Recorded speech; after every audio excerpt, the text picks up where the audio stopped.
Live and direct, live and I take no jive. Legalize it. So how much can a koala bear? Koala bear, koala bear. Koala bear. Barry pulls a joint out of his pocket. Bill says, "Great, Barry, a reefer." Hi, welcome back. It's another episode of the Koala podcast. And in this episode, I'm talking to James Gallagher, who is based in Ireland, but I came across him on LinkedIn, as I do with most people.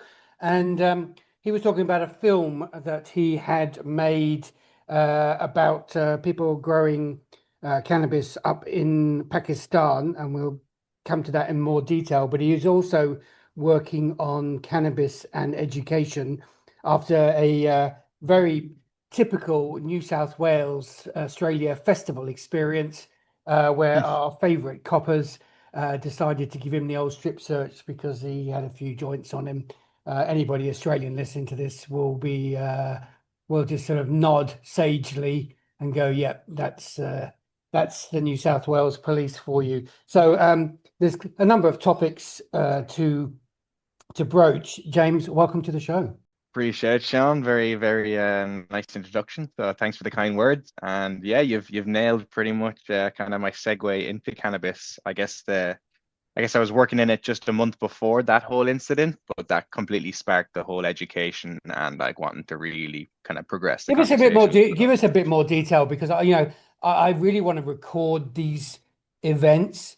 And especially as a non-Australian citizen as well, I'm interested on how the New South Wales police acted towards you and what they may have threatened you with. Nobody who lives in New South Wales is a fan of the police force. You can be assured of that.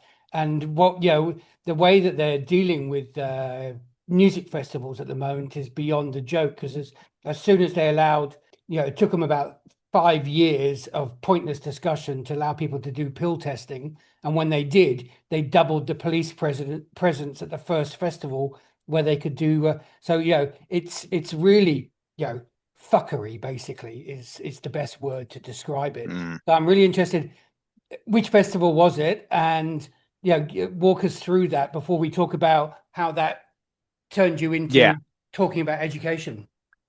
Yeah, so I believe it was Harbour Life. So it was in Sydney, up by the Harbour Bridge. And I was with my friends, and my friends were going for a big night out. And to be honest, I was just like, I want to kind of relax, chill out. I'd probably just smoke a few joints, enjoy the music, and I'll head home early. I thought I was being good being a good boy. I was being a good boy. That was my theory, anyway. So we left. I think I was living in Maroubra, went into the city, got the bus in, and then on the walk in, I had just like 4 joints in my jocks, pretty much. Now, kind of half knowing as well, like, all right, these smell. I know that, like, out of everything, like a dog would catch them or whatever would happen. So I'm walking in with the lads anyway. And I'd say from about 50 meters away, there's just a beagle that just lines me up and just starts running towards the airport me. beagle.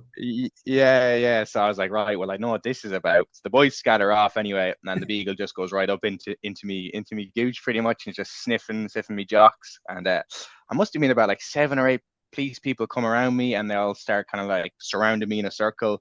And then one of them starts saying a big tangent about under this law, that law, we've the right to do this, whatnot. And at the end, he's like, do you have anything that you shouldn't have on you? I was like, yeah, I've got just 4 joints in my jocks. And the kind of the whole demeanor just completely did change. He was like, oh, all right. I don't think he expected me to. Well, no, because they always expect you to like deny everything, and yeah, and it's like I mean, and they're not used to the culture where people just go, you know what, I've got 4 joints. If you want to spend 100,000 putting me through the courts on it, be my guest. Yeah. So I was just, he was a bit, okay. And then it was a bit of awkward for a few seconds. And it's like, right, put your hands together. We're going to walk you up here. And there was a big tent place that they'd test you. And as they're bringing me up, they're like, who are you? What's your name? What are you doing? And I was like, I'm James Gallagher. I was like, where are you from? Irish. And like, well, what visa you on? And all asking all these questions.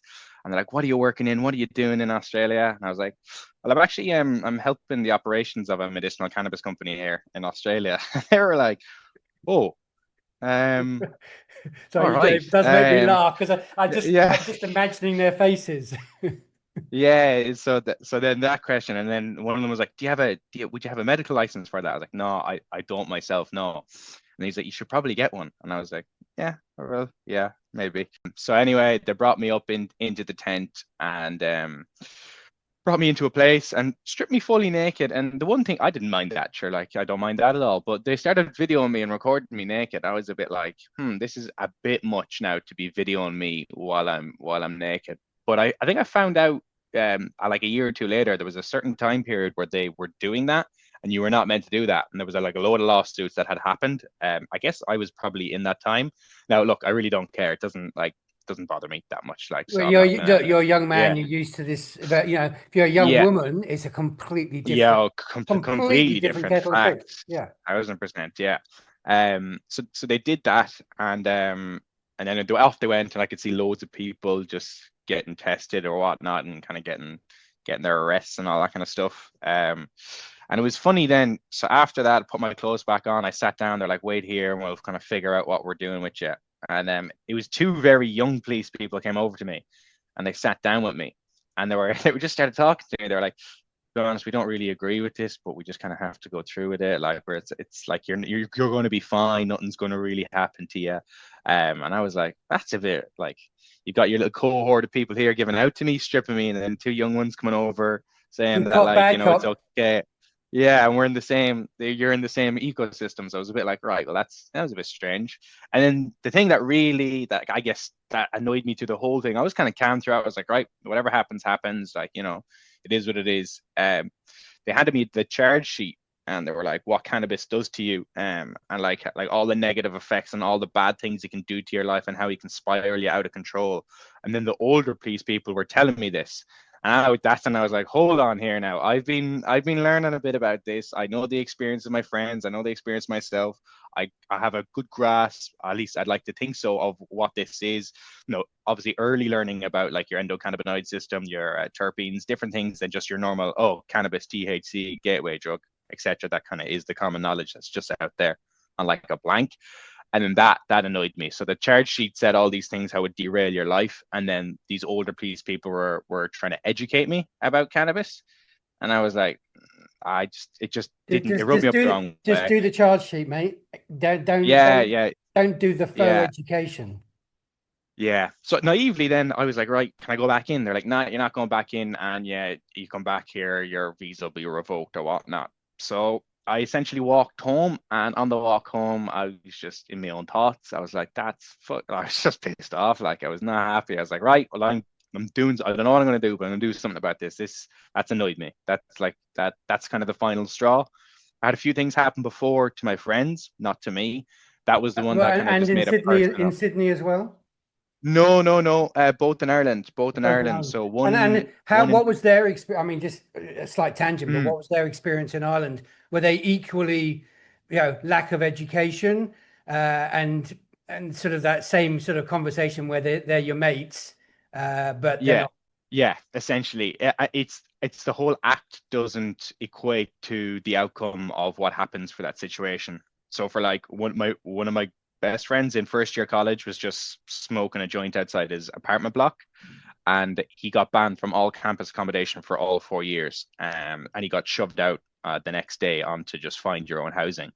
He still hasn't told his parents since. But he got blacklisted from all campus accommodation, couldn't like go through the experiences of like, living with your friends, all those small things. Now look, first world problems, we completely understand that as well. But also it's like, all right, this still doesn't Yeah, but it really illustrates. smoke and Look, I joint. mean, look, my son is Yeah. 23 now, but total first world problems. When he was 15, he lived in Mossman, and you all know Mossman, but other Mm, listeners won't. It's a very smart suburb of Sydney. And he and his friends, every time they went to sit around the Oval of a Saturday evening, because they're 15-year-olds, the police were on them every single time within 10 every time. minutes. And if they're young white kids from a really wealthy suburb, you can't imagine, well, you can imagine what's happening in the outer Yeah. suburbs or country towns, and Yeah, especially in more, exactly. Aboriginal indigenous areas of Australia, just like, you would in well, I mean, that now a place like Dublin is more multicultural. You can be assured if you did the numbers, there would be more people with darker skin being stopped than people with lighter skin. I mean, it's Oh, just a fact of the way historically, that the yeah, police work. and yeah, yeah, that's 1,000%. That's historically correct, and it'll continue to be that way until we kind of fix those problems. But yeah, that happened to one of my friends, and the other friend that happened to that kind of was part of the reason why, or like why when I looked back, was like, that's ridiculous. He was again smoking out the end of a joint before going to the cinema, and he got arrested. He didn't get he got charged, got a fine sheet, and he got brought to court. And he had the charge sheet, and it read, his name, under law, whatever it may, was caught with street value of 50 cents worth of cannabis. And he got brought to physical court. He got brought into court in Ireland to show up to a judge because he had 50 cents of cannabis. And it's like, that's what our country is using its resources to, I when was going there's to say, I all mean, these other because things they could be just to doing. bring them to court, I mean, you're talking thousands of euros. I mean, it's just beyond a joke. And I've seen now, there's a good like Cron, it's like the Irish kind of, I guess, kind of, they deal with a lot of kind of drug policies, for, it's kind of speaking for the people, and mainly with cannabis. But I've seen in their Reddit community, that's not a once off. I've seen people getting, brought for a euro 50, and it's just like, that's just bizarre. So those two things happened beforehand, then that thing happened to me, and that was just the like, right now, Going to do I'm something just about gonna it. try to do some, yeah, gonna do something about it. And then that just set me off on like a whole educational learning about it, figuring out how could I teach, what was the best way to teach. But at first I needed to learn. I couldn't just be like, teach this, teach this. I needed to like get in the library, read all the articles, understand the concepts. Now working in the job, being on the phones at the beginning was some of the best learnings, because I guess speaking to patients, you had to understand what you were talking about and have a good grasp. So that was really helping with my education at the time. And yeah, spent about a year and a half making the whole platform, and then released it, and then just kind of went from there, essentially. And what does, who are you trying to aim the platform at? And, and how are you, to use a dreadful word, marketing it Mm, to yeah, people? Are you yeah. trying to create,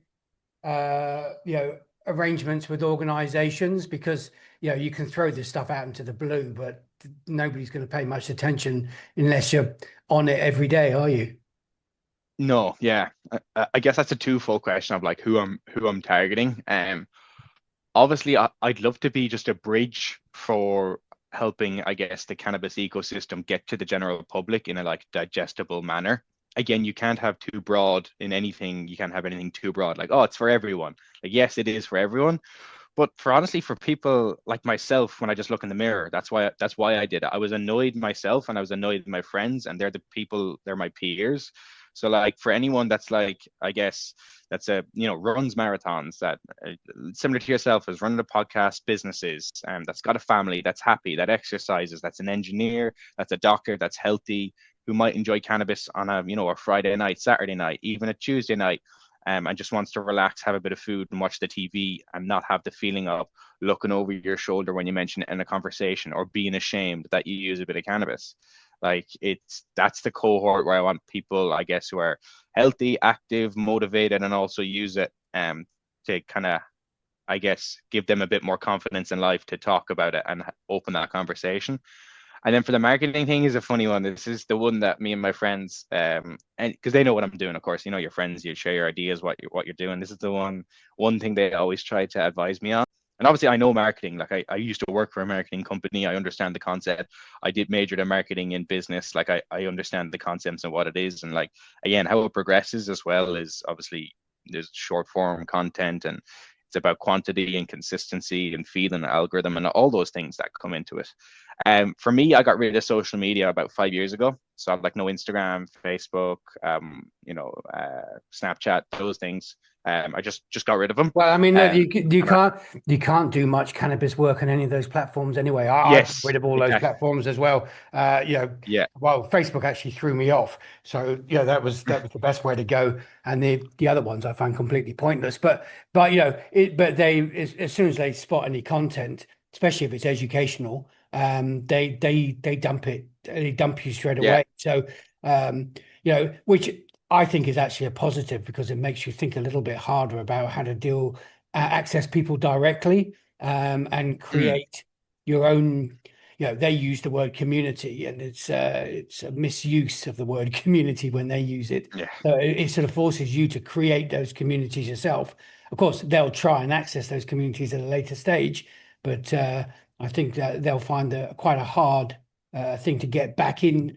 They've denied cannabis and they'll deny the psychedelics and everything. And I think they'll find it actually quite hard to when they want to access that market because they only see it as a market.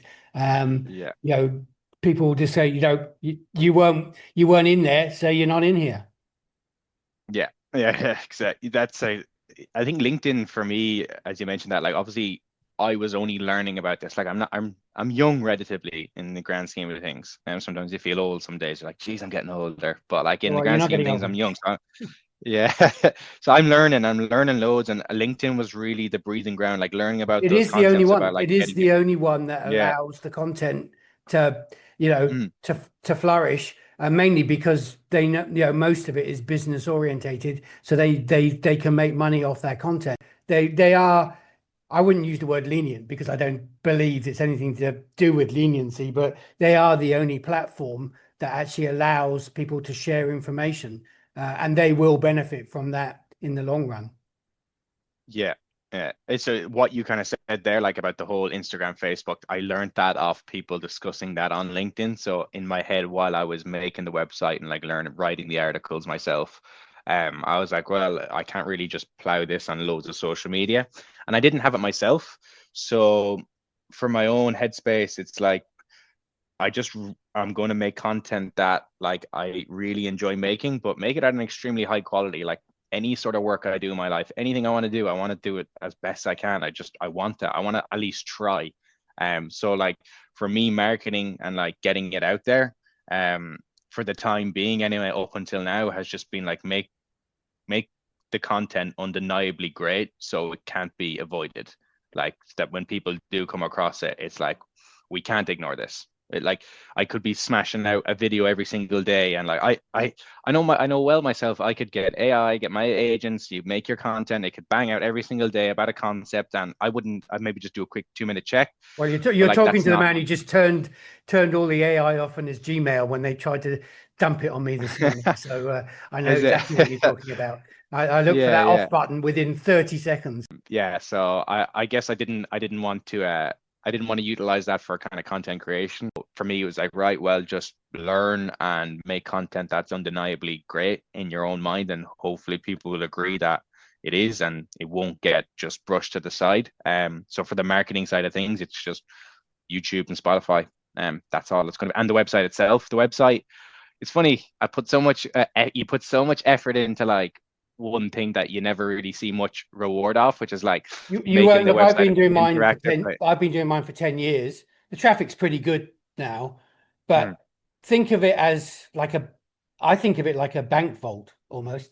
mm, It's safe, it's yours, you control it, and the information on it, uh, they can't say it's theirs in terms of the platforms, and it'll always be there for both algorithms, bots, and humans to find and share. So mm, yeah, I think people might, if you look at what's happening a lot at the moment, Google search is about to change a lot, and then it's their next aim at getting rid of websites. The idea of individually run websites, it's an idea that's a long way before they can kill websites, basically. And I yeah. think human beings, if it's like going to, well, they don't exist so much more, but when I was young, I used to read music magazines. You went there because they were music magazines and they did music, Mm, and that they knew what they were talking about. I mean, now such a thing doesn't exist in terms of music because Spotify have taken that, and people just hear stuff rather than wanting to read and learn about it. But I think with cannabis, because there's so little knowledge, well, any of these sort of compounds or highly regulated substances or whatever you want to call them, because you can't access that anywhere else, by default, websites will still be the main places where you actually garner information that makes any sense. Before we move on to your film, because we'll run out of time as we Yeah, chat away. yeah. In Ireland at the moment, how do you feel what changes, if any, are coming to the regulation of cannabis and knowledge about that? Because there was a lot of chatter about 18 months ago, and it seems to have gone fairly quiet. The government just decided to sit on it and not do anything because the other side of this, and because I report on this stuff daily, is Ireland is now turning into the major import hub point for the UK because it's the easiest way to get stuff across the border into Northern Ireland and then distribute it across. So are the Irish government just sort of burying their head in the sand like an ostrich and hoping it'll all go away? Because they've got to understand that regulation has to be part of the solutions to the problems they've got. Yeah. Yeah, so they have been burying their head in the sand. And there was an economist I listened to before, whether I guess I'm not an economist, I don't know, but from what I understand, what Ireland's policies and economics is like, Germany leads, Europe follows, and then Ireland's behind, generally with policies and change, which seems to be happening in the cannabis space as well. It was Dave McWilliams that I think mentioned that. So I kind of like always understood that. I was like, maybe that's how Ireland does it. But what actually is physically happening is, so there's Medical Cannabis Access Program, MCAP, and that is under review. And there needs to be a review of what treatments or what ailments you can have that qualify for access to medicinal cannabis. Currently, there's only three, and the three specific ones, which is like CINV, spasticity from MS, and one other one. But I think through the 3-4 years, there's only been 100 patients. So pretty much there's been no uptake. But those conditions are under review and need to be reported on by April 2027. So they need to put out a review and add more to the list, or say no, we're not adding any more to the list. And that is coming out by April 2027, which is not that soon. So that happened recently. I guess that's the most so that's the most activity you're getting out of them. So I mean, essentially, yeah, the way I view it is every second you don't do something, the black market gets stronger and stronger. And Ireland's got a double tap issue because it's the main point of delivery. It's turning into the main point of delivery, as I said before, for the rest of the UK, which is going to leave it years behind and be able to solve those issues whilst they try and regulate. Yeah, that's where they are at the moment. I guess that's a conversation that we're looking to push. Again, I guess I haven't done anything with it. Just being straight up honest, I've been doing my own thing, but it is something that I guess needs to be looked at. For people that are getting it anyway and using it for their conditions, it's like we all know the conversation. It's just they're slow to do it, but hopefully we can push that conversation now in the right place. And that's what you need. You need people to talk about it. You need to get it into those kind of conversations to put that pressure on. Are the media interested in talking about it in Ireland? Negatively, yeah. Negatively, yeah. That's it. And like, it's so funny because when they put a post out and it's like this seizure or this is happening and it's bad for you, and because they're all negative posts, the comments are always just like, what world do you live in, mate? Basically, yeah, exactly. And that's the people of Ireland. That's like, your mainstream media control the narrative as to what gets published here and there, but like, I guess your comment section where people are actually contributing toward the conversation, it's always just piss take out of the article. That's what the people think. Okay, well, look, let's move on to something more interesting. You're a big traveler. You've been traveling around the world, and part of what you're doing is you're wanting to record cannabis culture in different parts of the world. You started this process in Pakistan. Give us a little bit of the story about why and how you decided to do that and what you managed to actually do when you were there. Yeah. So I guess Pakistan, I was coming back from Australia back to Ireland, and Pakistan was en route. And I had a friend who I grew up with that is Pakistani. So he was always back and forth between Castlebar, where I'm from, and Islamabad, where he's from in Pakistan. And he was getting married, and he was like, "Come along." And I was like, "Oh yeah, I might come along for a week." So I was looking into it, and obviously I'd released a platform. I had kind of plans to as where I'm going, as to do the documentaries that I want to do, and Afghanistan and Pakistan was in the heart of that. So I was like, right, why don't I just instead pack up me things in Australia? And certain situation there kind of caused me to just pack up my things and actually spend 8 weeks in Pakistan instead of just going over the week for a wedding. So I just spent a week with my friend there in Islamabad, and then they all dispersed, did their own things. And then for 7 weeks, I just took my camera, my mic, and my phone, and I went off for 7 weeks, pretty much just discovering the whole kind of history, the culture, their ecosystem. There's only so much research you can do beforehand, which does help. It gives you a small bit of context, but getting the information off the locals, that's where the real knowledge lies. And I found that through my travels. So yeah, it was 7 weeks going through literally all of Pakistan. It's a big ass place. It's like 225 million people. I was in Lahore, down south. I was in Karachi, then Peshawar on the Afghan border, up to Chitral, the Hindu Kush region is across to Hunza, Gilgit. So I was fairly going through places, staying in certain areas when it kind of, I guess, where there was more of a story, which is really more towards your Afghan border and up north. That's kind of where a lot of the history and culture with the kind of cannabis genetics and the culture comes from. Yeah, it was just a 7 week trip. Me never really filming before, winging it as I go along, kind of just having an idea in my head of how I wanted it to look, and like trying to film bits that I think I'd And use. what were you, Um, what did you go in, learn? You wanted to learn the culture of cannabis mm, cultivation and the history of it. Was that your main desire? And in that process, what else did you learn, and especially about cannabis in Pakistan now? Now the Taliban are back in charge in Afghanistan. I presume a lot of production has moved back over the border to Pakistan as well. So, I it mean, has. I imagine it's quite an interesting time. Yeah, so I guess for me going in, what I wanted, there was three things I wanted to understand. One was the Sufi tradition, learning about Sufism and how hashish has been used in that practice. Kind of, I wanted to understand how it was used in that practice, what they do, what they have done historically, and actually is that tradition still carried on today? And how they got the drums playing and they're preaching to Allah and to God, and it's a pathway and it helps them speak to their creator. So I wanted to see what that was about. I wanted to obviously understand.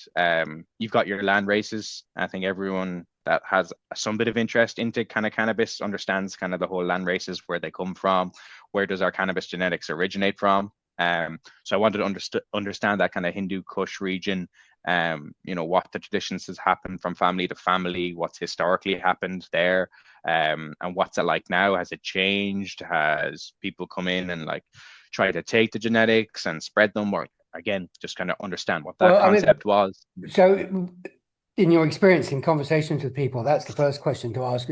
Were there more people coming in from the US and Europe trying to be friendly and access their IP, basically? Did they say that? And what were their thoughts about that? And how did they think that they might manage so they could have more control? So they said in the 60s, 70s, obviously you had loads of people coming through. That was the hippie trail. You had so many people coming through, and there was no mention of any of the locals about all these people came in to try to steal our genetics. They were like, these are just people passing through. They lived with us for a few weeks. They were chilling. We were having great conversations. They kind of look back at that time with like such happy Sort of memories. a Like golden period. a golden period. They were so happy that they had people coming into their country. They were learning about different cultures. They were making friends across the world. They love that time. They want those times back. Like they really do. So they didn't have that So feeling that do they people have were a coming in. different type of person coming now, do they? They don't have anyone coming. Oh, really? Nobody comes. So I was coming through and they're like, what are you doing here? Like, why are you here? Like, like I didn't meet anyone up in the kind of Chitral region, in like in the Hindu Kush area that was a fellow traveler like myself, going and taking lifts off bikes and cars. Like, there was nobody like me, and people would always stop, like, why are you here? And like, why are you coming through? And what happened is, obviously, after 9/11 and after Pakistan got its nuclear weapon, more so 9/11, they said tourism just completely stopped. It was over. Visas impossible to get in. The barriers to entry rose up, and nobody travels through anymore. Um, the way the country is viewed is by people who have never stepped foot in the country, and that's the view that gets pushed to the masses. So people don't enter because they think it's this massive evil place that you're going to die and they're going to capture you and all this stuff. Not like that at all. But that's how it's portrayed. So nobody goes there, and they barely see anyone. So there is nobody coming in to try to, like, I guess, rob their genetics or do that. But what they have said is there has been deals starting to take place with larger corporations. That is happening now, where they're coming in to start to And how are cultivate those there and corporations looking export. to structure deals? Do you know? Did they discuss that with you? No, they haven't discussed like how they'd structure the deals. I just know it's kind of like nearly, I think it's like 8, 9 figure deals coming in to. I'm not sure if it's with government or with private. I'm not. I couldn't be fully. I don't want to give you a wrong answer. I don't want No, to no. bullshit and tell you I know. But they have noticed that there's deals starting to come into place now, where these facilities are starting to get set up to mass produce. So that is start now. Only the people that are heavily involved in the cultivation industry would know about that. Your average Joe doesn't know about that walking around.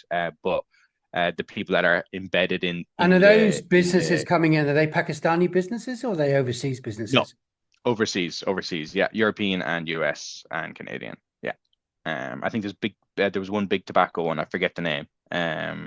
But yeah, I didn't want to. I guess I don't want to give names or give what it was exactly without fully knowing.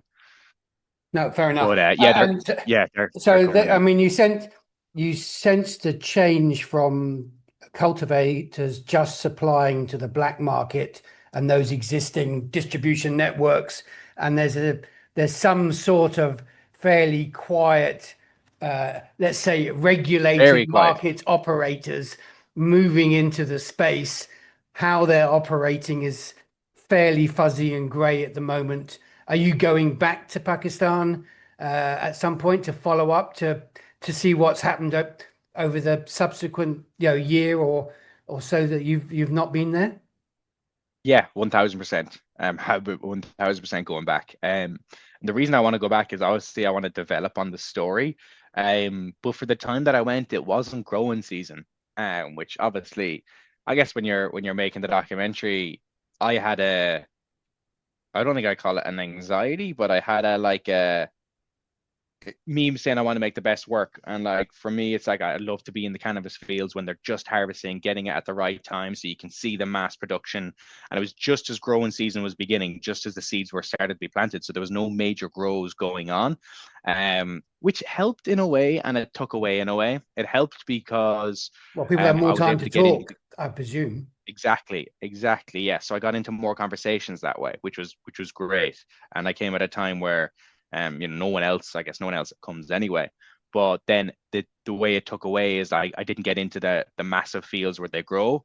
But now I have the contacts who grow the massive fields in Tira, in Balochistan, up north as well. I know those farmers, and still talking to them to this day as well. They all want me to come back and kind of like show their area and tell, show their Tell the culture, show story. their Well, people what's going we on. haven't got long to go. I knew we'd run out of time. Do you have a name for the film yet? Yeah, Humans of Cannabis and Pakistan. Because I And really want to. are you in what sort of stage is that? Are you in a post-production stage at the moment? Or, I mean, how Yeah, far away are you from a finished product, so to speak?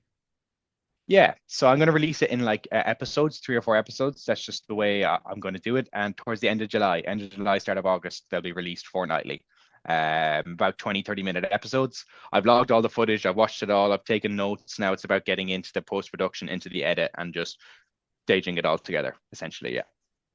I know. Well, I very much look forward to seeing it, and hopefully we can be sharing a trailer sooner rather than later with the wider world, and we can bring some people to you to learn about cannabis in Pakistan now. A lot of people, I think they know what's going on, but it's very interesting that you're talking about these companies coming in on the quiet.